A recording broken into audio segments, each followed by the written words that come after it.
ಆ ಮಹಾನ್ ಕಿಲಾಡಿ ಕಳ್ಳರು ರಾತ್ರೋರಾತ್ರಿ ಜ್ಯುವೆಲರಿ ಶಾಪ್ನ ಗೋಡೆ ಕೊರೆದಿದ್ದಾರೆ.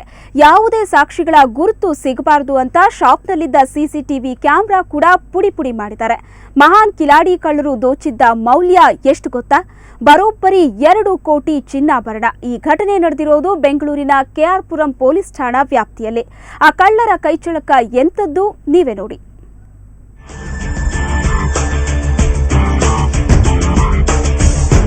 ಇದು ಕಳ್ಳರ ಕಿಂಡಿ.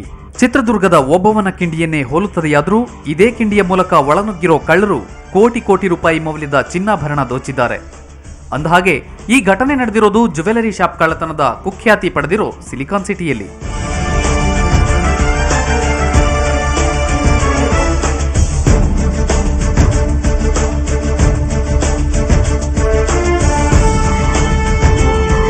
ನಿನ್ನೆ ತಡರಾತ್ರಿ ಕೆಆರ್ಪುರದ ತಂಬುಚೆಟ್ಟಿಪಾಳ್ಯದ ಬಾಲಾಜಿ ಜ್ಯುವೆಲರಿ ಅಂಗಡಿಗೆ ಕನ್ನ ಕೊರೆದಿರೋ ದುಷ್ಕರ್ಮಿಗಳು 2.5 ಕೆಜಿ ಚಿನ್ನ ಹಾಗೂ ಕೆಜಿಗಟ್ಟಲೆ ಬೆಳ್ಳಿಯನ್ನ ಮೂಟೆ ಕಟ್ಟಿ ಸಾಗಿಸಿದ್ದಾರೆ. ಮಾಲೀಕ ರಾಮ್ಲಾಲ್ ಇಂದು ಬೆಳಗ್ಗೆ ಅಂಗಡಿ ಬಾಗಿಲು ತೆರೆದಾಗ ಈ ಕೃತ್ಯ ಬೆಳಕಿಗೆ ಬಂದಿದೆ. ನಾವು ಅಂಗಡಿ ಓಪನ್ ಡೋರ್ ಮಾಡಿದ ತಕ್ಷಣ ನೋಡಿದೆ, ಹಿಂದ್ಗಡೆಯಿಂದ ಡೋರ್ ಇದೆಯಾ ಅದು ಹೊಡೆದಿರೋ ನೋಡಿದ್ರೆ ಗೊತ್ತಾಯಿತು ನಮಗೆ ಕಳ್ಳರು ಬಂದಿರೋ. ಒಳಗಡೆ ಸಾಕೇಸಲ್ಲಿ ಎಲ್ಲ ಬಾಕ್ಸ್ ಇತ್ತು, ಈಚೆಗಡೆ ಬಂದಿರೋ ನೋಡಿದೆ. ಯಾಕಂದ್ರೆ ನಾವು ನೈಟೆಲ್ಲ ಹೋಗಿ ಎಲ್ಲ ಕ್ಲೀನ್ ಮಾಡಿ ಇಟ್ಟಿದ್ದಕ್ಕೆ ಬಾಕ್ಸ್ ನೋಡಿದಕ್ಕೆ ಬೆಳಗ್ಗೆಲ್ಲ ಈಚೆಗಡೆ ಇತ್ತು ಅದಕ್ಕೆ ನಾವು ಡೌಟ್ ಬಂತು. ಜ್ಯುವೆಲರಿ ಶಾಪ್ನಲ್ಲಿ ಕಳವು ನಡೆಸಿರುವ ದುಷ್ಕರ್ಮಿಗಳು ಕಾವಲಿಗಿದ್ದ ಸಿಸಿಟಿವಿ ಕ್ಯಾಮೆರಾಗಳನ್ನ ಕೂಡ ಪುಡಿಗುಟ್ಟಿದ್ದಾರೆ. ಇದನ್ನ ಗಮನಿಸಿದ್ರೆ ಕೃತ್ಯದ ಹಿಂದೆ ವೃತ್ತಿಪರರ ಕೈವಾಡ ಇದೆ ಅನ್ನೋ ಶಂಕೆ ಹಿರಿಯ ಪೊಲೀಸ್ ಅಧಿಕಾರಿಗಳದ್ದು. ಬ್ಯಾಕ್ ಸೈಡ್ ಇಂದ ಒಂದು ಸೆಟ್ ಬ್ಯಾಕ್ ಏರಿಯಾ ಇದೆ, ಅಲ್ಲಿಂದ ಪ್ರವೇಶ ಮಾಡಿ ಅಲ್ಲಿ ಒಂದು ಗೋಡೆಯಲ್ಲಿ ಒಂದು ಕಣ್ಣ ಹಾಕಿ ಒಂದು ಹೋಲ್ ಹಾಕ್ಬಿಟ್ಟು ಅಲ್ಲಿಂದ ಎಂಟರ್ ಆಗಿ ಆಮೇಲೆ ಚೆಸ್ಟು ಆಮೇಲೆ ಎಲ್ಲ ಕಳ್ತನ ಮಾಡಿದ್ದಾರೆ. ಜ್ಯುವೆಲ್ಲರಿ ಎಲ್ಲ ಕಳ್ತನ ಮಾಡಿದ್ದಾರೆ. ರೋಡ್ ಗೋಲ್ಡ್ ಬಿಟ್ಟು ಎಲ್ಲ ಕಳ್ತನ ಮಾಡಿದ್ದಾರೆ. ಇದೇ ಪೂರ್ವ ವಲಯದ ಹಲಸೂರಿನಲ್ಲಿ ನಡೆದಿದ್ದ ಜ್ಯುವೆಲರಿ ಶಾಪ್ ಕನ್ನ ಕಳವು ಮರೆಯುವ ಮುನ್ನವೇ ಕೆಆರ್ಪುರದಲ್ಲಿ ಬರೋಬ್ಬರಿ 55 ಕೆಜಿ ಬೆಳ್ಳಿ ಆಭರಣ, 2.5 ಕೆಜಿ ಚಿನ್ನಾಭರಣಗಳನ್ನು ಲೂಟಿ ಮಾಡಿರೋದು ವ್ಯಾಪಾರಿಗಳಲ್ಲಿ ತೀವ್ರ ಆತಂಕ ಮೂಡಿಸಿದೆ. ಅಶ್ವಥ್ ಎಸ್ಎನ್, ಕ್ರೈಮ್ ಬ್ಯೂರೋ, ಸುವರ್ಣ ನ್ಯೂಸ್ 24/7. ಹಣಕ್ಕಾಗಿ ಮನೆ ಅಂಗಳದಲ್ಲಿ ಆಟ ಆಡ್ತಿದ್ದ ಪುಟ್ಟ ಕಂದನನ್ನ ಅಪಹರಿಸಿದ್ದ ಪ್ರಕರಣ ಈಗ ಸುಖಾಂತ್ಯ ಕಂಡಿದೆ. ಆಗಂತುಕರ ಕಪಿಮುಷ್ಟಿಯಿಂದ ಕಂದನನ್ನ ಖಾಕಿ ಪಡೆ ರಕ್ಷಿಸಿದೆ. ಕಂದನನ್ನ ಸುರಕ್ಷಿತವಾಗಿ ಪೋಷಕರ ಮಡಿಲು ಸೇರಿಸುವಲ್ಲಿ ಗ್ರಾಮಾಂತರ ಜಿಲ್ಲೆ ದೊಡ್ಡಬಳ್ಳಾಪುರ ಟೌನ್ ಪೊಲೀಸರು ಯಶಸ್ವಿಯಾಗಿದ್ದಾರೆ.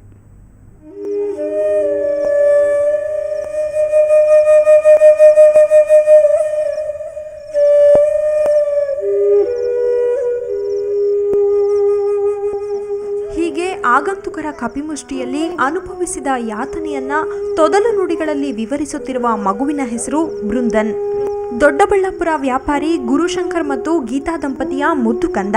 ಕಳೆದ 2 ದಿನಗಳ ಹಿಂದೆ ಮನೆಯ ಅಂಗಳದಲ್ಲಿ ಆಟವಾಡುತ್ತಿದ್ದ ಈ ಮಗುವನ್ನು ದುಷ್ಕರ್ಮಿಗಳು ಅಪಹರಿಸಿದ್ರು. ಆನಂತರ 9 ಸಂಖ್ಯೆಗಳಿದ್ದ ಮೊಬೈಲ್ ನಂಬರ್ ಜೊತೆಗೆ ಒಂದಷ್ಟು ಲಕ್ಕಿ ನಂಬರ್ಗಳಿದ್ದ ಬಾಕ್ಸ್ ಕೊಟ್ಟು ದುಷ್ಕರ್ಮಿಗಳು ಪರಾರಿಯಾಗಿದ್ರು. 50 ಲಕ್ಷ ರೂಪಾಯಿ ಒತ್ತೆ ಹಣಕ್ಕೆ ಬೇಡಿಕೆ ಇಟ್ಟಿದ್ರು. ಬಾಕ್ಸಲ್ಲಿ ಮೊಬೈಲ್ ನಂಬರ್ ಇತ್ತು, ಒಂದು ನಂಬರ್ ಇರಲಿಲ್ಲ, ಬೇರೆ ಯಾವುದೋ ಒಂದು ಬರೀ 9 ನಂಬರ್ ಮಾತ್ರ ಕೊಟ್ಟಿದ್ದ. ಇನ್ನೊಂದು ನಂಬರ್ ಆ್ಯಡ್ ಮಾಡಬೇಡ್ರಿ ಅಂತ ಹೇಳ್ಬಿಟ್ಟು ಹೇಳಿದ್ದ. ಅದು ಮಾಡಿ ಟ್ರ್ಯಾಪ್ ಮಾಡಿದ್ಮೇಲೆ ಕ್ಲೂ ಸಿಕ್ತು. ಮೊಬೈಲ್ ಸಂಕೇತಗಳ ಮೂಲಕ ಸುಳಿವು ಪಡೆದ ಖಾಕಿ ಪಡೆ ಅಪಹರಣಕಾರರು ಬೆಂಗಳೂರು ಬಳಿಯ ನಾಗಸಂದ್ರದಲ್ಲಿರೋದನ್ನ ಪತ್ತೆ ಹಚ್ಚಿತು.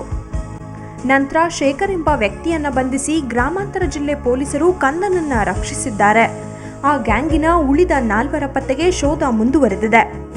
ಫೋಟೋವನ್ನು ತರಿಸಿದಾಗ ಈ 11 ವರ್ಷದ ಬಾಲಕ ಏನು ಇವರಿಗೆ ಒಂದು ಪಾರ್ಸಲ್ ಕೊಟ್ಟಿದ್ದ, ಅವನು ಐಡೆಂಟಿಫೈ ಮಾಡ್ದ, ಇದೇ ವ್ಯಕ್ತಿ ನನಗೆ ಆ ಚೀಟಿಯನ್ನು ಕೊಟ್ಟು ಹೋಗಿದ್ದಂತ.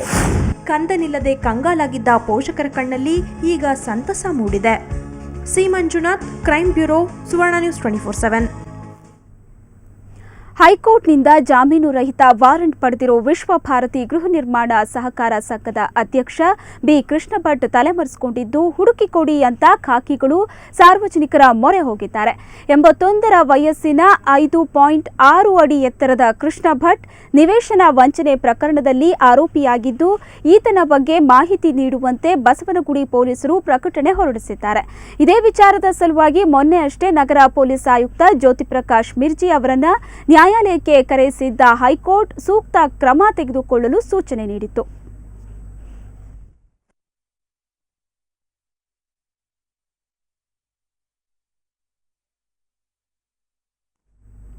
ವೈದ್ಯಕೀಯ ಶಿಕ್ಷಣ ಸಚಿವ ರಾಮದಾಸ್ ಇವತ್ತು ವಿವಿಧ ಇಲಾಖೆಯ ಅಧಿಕಾರಿಗಳೊಂದಿಗೆ ಸಭೆ ನಡೆಸಿದರು. ಬಿಡಿಎ, ಲೋಕೋಪಯೋಗಿ ಇಲಾಖೆ ಹಾಗೂ ಮೆಟ್ರೋ ಅಧಿಕಾರಿಗಳೊಂದಿಗೆ ಮೀಟಿಂಗ್ ನಡೆಸಿದ ರಾಮದಾಸ್ ಕೆಲವು ಪ್ರಮುಖ ನಿರ್ಣಯಗಳನ್ನು ಕೈಗೊಂಡರು. ಇದರ ಡೀಟೇಲ್ಸ್ ಇಲ್ಲಿದೆ.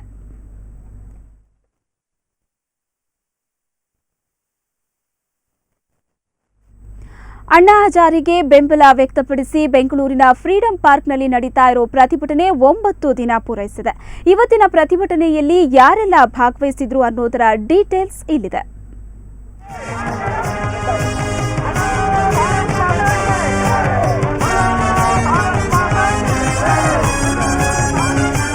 ಅಣ್ಣಾ ಹೋರಾಟ ಬೆಂಬಲಿಸಿ ಬೆಂಗಳೂರಿನ ಫ್ರೀಡಂ ಪಾರ್ಕ್ನಲ್ಲಿ ನಡೆಯುತ್ತಿರೋ ಪ್ರತಿಭಟನೆಗೆ ದಿನೇ ದಿನೇ ಜನಬೆಂಬಲ ಹೆಚ್ಚುತ್ತಿದೆ. ಇವತ್ತು ಕೂಡ ವಿವಿಧ ಸಂಘಟನೆಗಳು, ಶಾಲಾ ಕಾಲೇಜು ವಿದ್ಯಾರ್ಥಿಗಳು, ಸ್ವಾತಂತ್ರ್ಯ ಹೋರಾಟಗಾರರು ಸೇರಿದಂತೆ ಸುಮಾರು 10,000ಕ್ಕಿಂತಲೂ ಹೆಚ್ಚು ನಾಗರಿಕರು ಪ್ರತಿಭಟನೆಗೆ ಸಾಥ್ ನೀಡಿದರು. ಇಂಥ ಒಳ್ಳೆಯ ಕೆಲಸಕ್ಕೆ ಇಷ್ಟು ದಿನ ಬೇಕಾ? ಈ ಭ್ರಷ್ಟ ವ್ಯವಸ್ಥೆಗಳಲ್ಲಿ ಭ್ರಷ್ಟ ರಾಜಕಾರಣಿಗಳು ಸೇರ್ಕೊಂಡು ಈ ತರ ವ್ಯವಸ್ಥೆಯನ್ನ ಕ್ರಿಯೇಟ್ ಮಾಡ್ತಿದ್ದಾರೆ. ನಾವು ಇವಾಗ ಫೈಟಿಂಗ್ ಮಾಡ್ಬಿಟ್ಟು ನಾವು ಏನು ಪಡೆಯಕ್ಕಾಗಲ್ಲ. ನಾವು ಪೀಸ್ ಇಂದ ಬರ್ತಾ ಇದೀವಿ. ನಾವು ಪ್ರತಿಭಟನಾಕಾರರು ರಕ್ತದಾನ ಶಿಬಿರ ಹಮ್ಮಿಕೊಳ್ಳುವ ಮೂಲಕ ವಿಭಿನ್ನವಾಗಿ ಪ್ರತಿಭಟನೆ ನಡೆಸಿದರು. ಗಾಂಧಿನಗರದ ಕಾನಿಷ್ಕ ಹೋಟೆಲ್ ಬಳಿ ಇರುವ ಜೈನ್ ಮಂದಿರದಲ್ಲಿ ಆಯೋಜಿಸಿದ್ದ ರಕ್ತದಾನ ಶಿಬಿರದಲ್ಲಿ 100 ಮಂದಿ ರಕ್ತದಾನ ಮಾಡಿದರು. ರಕ್ತದಾನಿಗಳ ಹೆಸರಿನ ಪಟ್ಟಿಯನ್ನ ಪ್ರಧಾನಮಂತ್ರಿಗಳ ಕಚೇರಿಗೆ ಕಳುಹಿಸಿ ರಕ್ತವನ್ನು ಇಂದಿರಾ ಗಾಂಧಿ ಹೆಲ್ತ್ ಇನ್ಸ್ಟಿಟ್ಯೂಟ್ಗೆ ಕಳುಹಿಸಿಕೊಡಲಾಗುತ್ತೆ ಅಂತ ಆಯೋಜಕರು ಹೇಳಿದ್ದಾರೆ. ಇದು ಇಂದಿರಾ ಗಾಂಧಿ ಟ್ರಸ್ಟ್ಗೆ ಕೊಡ್ತಾ ಇದೀವಿ. ಸೊ ಅಣ್ಣಾ ಹಜಾರೆ ಇದು ಕ್ಯಾಂಪ್ಗೆ ಹೋಗಿದ್ವಿ. ಅಲ್ಲಿ ಅವಾಗ ಸ್ವಲ್ಪ ಗರ್ಲ್ಸ್ ಬಂದ್ಬಿಟ್ಟು ಕೇಳಿದ್ರು, ಅದಕ್ಕೆ ಬಂದು ಕೊಡೋಣ ಅಂತ. ಇನ್ನು ಮಕ್ಕಳು ಹಾಡಿದ ದೇಶಭಕ್ತಿ ಗೀತೆಗಳಿಗಂತೂ ಪ್ರತಿಭಟನೆಯಲ್ಲಿ ಪಾಲ್ಗೊಂಡವರಿಗೆ ಎಲ್ಲಿಲ್ಲದ ಉತ್ಸಾಹ ತುಂಬಿತು.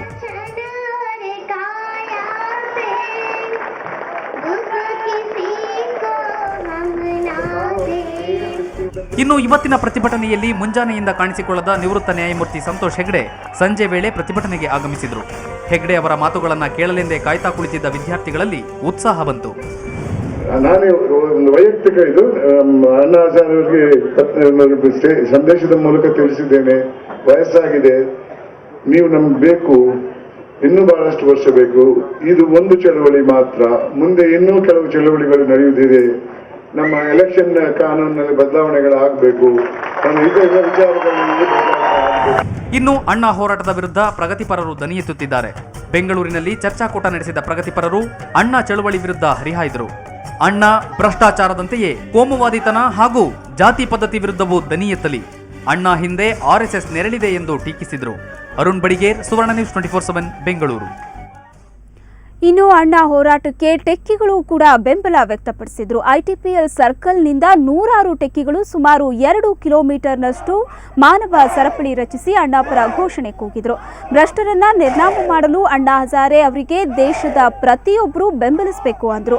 ಪ್ರತಿಭಟನೆಯಲ್ಲಿ ಪಾಲ್ಗೊಂಡ ಸಂತೋಷ್ ಹೆಗ್ಡೆ ಟೆಕ್ಕಿಗಳ ಉತ್ಸಾಹ ಹೆಚ್ಚಿಸಿದ್ರು. ಈ ವೇಳೆ ಮಾತನಾಡಿದ ಸಂತೋಷ್ ಹೆಗ್ಡೆ, ಭ್ರಷ್ಟಾಚಾರ ಕೇವಲ ರಾಜಕಾರಣಿಗಳಿಗೆ ಸೀಮಿತವಾಗಿಲ್ಲ, ಇದು ಎಲ್ಲೆಡೆ ವ್ಯಾಪಿಸಿದೆ. ಆದ್ದರಿಂದ ಕೂಡಲೇ ಇದನ್ನ ಹತ್ತಿಕ್ಕಲು ಪ್ರಬಲ ಲೋಕಪಾಲ್ ಜಾರಿಯಾಗಬೇಕು ಅಂತ ಒತ್ತಾಯಿಸಿದ್ರು.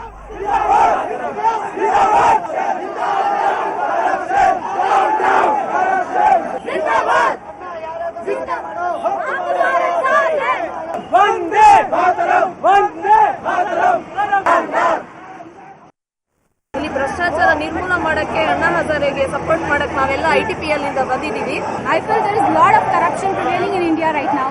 So we want to support for against corruption. So we'll always support Anna Hazare. ನಾನು ಇವತ್ತು ಅಣ್ಣಾ ಹಜಾರೆ ಪರವಾಗಿ ನಾನು ಇವತ್ತು ನಿಂತಿದ್ದೀನಿ.